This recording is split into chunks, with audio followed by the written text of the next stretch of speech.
আসসালামু আলাইকুম রহমতুল্লাহি বারাকাতু। হ্যালো বন্ধুগণ, আপনারা যেই দৃশ্যটি দেখতেছেন এটি হচ্ছে আমাদের নরসিংদী জেলার মনোহরদী উপজেলার হাতিরদিয়া বাজারের পাশে গরুর বাজারের দৃশ্য। গরুর বাজারটি অত্যন্ত বড় হলেও তার চারিপাশ জুড়ে রয়েছে গাছ, মাঝখানেও রয়েছে বট গাছ, জাম গাছ, বরই গাছ সহ বিভিন্ন ধরনের গাছ। কিন্তু তার দক্ষিণ পাশ এবং পূর্ব পাশ জুড়ে রয়েছে কৃষ্ণচূড়ার সমাহার।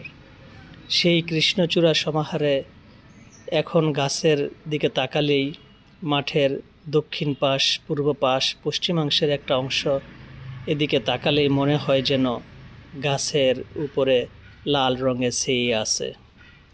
অত্যন্ত সুন্দর মনোরম পরিবেশ।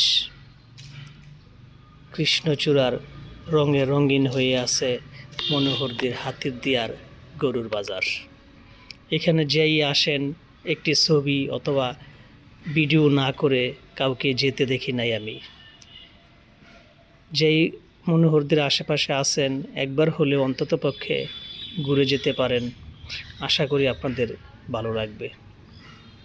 ভিডিওটি দেখার জন্য সবাইকে ধন্যবাদ। দেখা হবে পরবর্তী কোনো এক ভিডিওতে। আল্লাহ হাফেজ।